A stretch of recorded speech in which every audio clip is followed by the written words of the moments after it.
ములుగు జిల్లా ఏటూరు నాగారం మండలం చెల్పాకలో హైటెన్షన్ నెలకొంది. అడవి భూముల్లో గిరిజనులు వేసుకున్న గుడిసెలను తొలగించేందుకు పోలీసులు, అటవీ శాఖ అధికారులు వచ్చారు. దీంతో ఫారెస్ట్ అధికారులు పోలీసులపై కర్రలతో ఎదురుదాడికి యత్నించారు. గిరిజనులు గుడిసెలు వేసుకున్న ప్రాంతం నుంచి ఆఫీసర్లను తరిమేశారు. జేసీబీలు, డోజర్లతో గుడిసెలను తొలగించేందుకు అధికారులు ప్రయత్నించారు.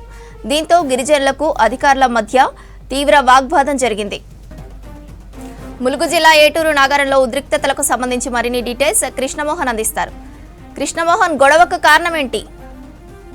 జిల్లా ఏటూరు నాగారం మండలం చెల్పాకలో ఉద్రిక్త పరిస్థితులు కొనసాగుతున్నాయి. ఇటు ఫారెస్ట్ అధికారులకు, అదేవిధంగా ఇటు అక్కడ గుడిసెలు వేసుకున్నటువంటి గిరిజనులకు సంబంధించిన మధ్య ఈ ఆందోళన కొనసాగుతుంది. భారీగా పోలీసులు కూడా చేరుకున్నారు. వర్గాలను శాంతింపజేసే ప్రయత్నం కూడా చేస్తున్నారు. అయితే చెల్పాక సమీపంలో కొమరం కోయగూడెం అనే పేరుతోటి ఇక్కడ గిరిజనులు గుడిసెలు వేసుకున్నారు. ఒక ఊరిని నిర్మించే ప్రయత్నం చేశారు. ఇదే క్రమంలో ఇదంతా కూడా ఫారెస్ట్ కు సంబంధించినటువంటి ల్యాండ్స్. ఫారెస్ట్ కు సంబంధించినటువంటి అధికారులంతా కూడా, అటవీ శాఖ అధికారులంతా కూడా అక్కడికి చేరుకున్నారు. అక్కడ గుడిసెలు తొలగించే ప్రయత్నం చేశారు. ప్రొక్లైనర్లు కావచ్చు, మిగతా వాటిని అన్నింటి కూడా తెప్పించి అటవీ శాఖ సంబంధించినటువంటి భూములలో వేసినటువంటి గుడిసెలను తొలగించే ప్రయత్నం చేశారు.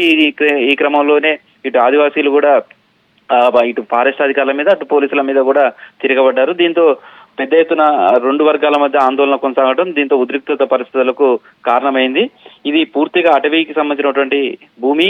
ఇక్కడ ఎలాంటి గుడిసెలు వేయడం కానీ అది కూడా వేయకూడదు, ఇక్కడ నుంచి వెళ్లిపోవాలంటూ కూడా ఫారెస్ట్ అధికారులు సూచనలు చేశారు. అయితే తాము చాలా రోజులుగా ఇల్లు లేక ఇబ్బంది పడుతున్నాం, అందులో భాగంగానే ఇక్కడ గుడిసెలు వేసుకున్నాం, తమ గుడిసెలను తొలగించొద్దంటూ కూడా అక్కడ ఆదివాసీలు గుడిసె వేసుకున్నటువంటి వాళ్ళంతా కూడా వేడుకుంటున్నారు.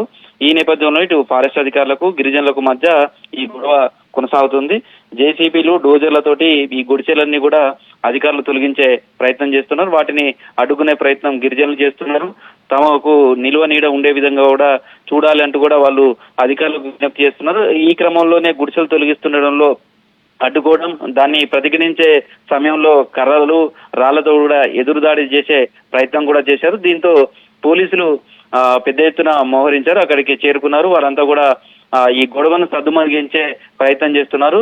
నిబంధనల విరుద్ధంగా ఇక్కడ గుడిసెలు వేశారు కాబట్టి వాటన్నిటిని కూడా తొలగిస్తున్నారు. ఇక్కడి నుంచి వెళ్లిపోవాలంటూ పోలీసులు కూడా గిరిజనులను కోరుతున్నారు. మొత్తానికి అయితే ఇక్కడ ప్రస్తుతం అయితే ఉద్రిక్తమైనటువంటి పరిస్థితులే కొనసాగుతున్నాయి, ఇంకా కంటిన్యూ అవుతున్నాయి. కొమరం కోయగూడెం అనే ఈ పేరుతోటే ఇక్కడ కొత్తగా ఒక ఊరిని నిర్మించే ప్రయత్నాలు జరుగుతున్నాయని చెప్పుకోవచ్చు. శ్రవంతి, గిరిజనులము మేము వచ్చి ఇక్కడికి వచ్చి 1 year అవుతుంది.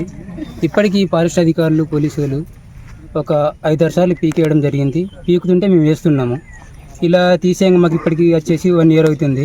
ఇక మాకు కూడా ఓపిక నశించింది. ఈ రోజుతో మాకు అధికారుల సమక్షంలో ఇప్పుడు పోలీస్ డిపార్ట్మెంటు, ఫారెస్ట్ డిపార్ట్మెంటు, మా సంఘాలు కూడా వచ్చాయి. ఇక్కడ ఈరోజు ఆటోడే తేలాలని మేము ఫిక్స్ అయినాము. వాళ్ళు కూడా మేము ఫోర్స్ని దించుకుంటున్నామని చెప్తున్నారు. సరే, ఎంతమంది ఫోర్స్ వచ్చినా మేము కూడా తిరగబడదామని ఫిక్స్ అయిపోయినాము. మాకు దక్కాలి. ఈరోజు ఏటోకే మాకు తేలాలన్న ఉద్దేశంతో మేము ఉన్నాము. తిరగబడడానికి, ఫైట్ చేయడానికి మేము కూడా సిద్ధంగా ఉన్నాం. దేనికంటే దానికి ఇప్పుడు జేసీబీలో మేము కూడా తిరగబడ్డాము. వాళ్ళు వెళ్ళిపోయినారు. మళ్ళీ ఇంకా ఫోర్స్ని ఎక్కువ దించుకుంటాను అంటున్నారు వాళ్ళు. కానీ మేము దీనైతే యుద్ధమని అయితే ఆపేది లేదు. మాకు ఇంటి స్థలాలు దక్కాలి, మాకు ఏజెన్సీ కావాలి. మాకు దీని నిమిత్తం మేము ఎంతవరకైనా మేము ఫైట్ చేస్తాం. మేము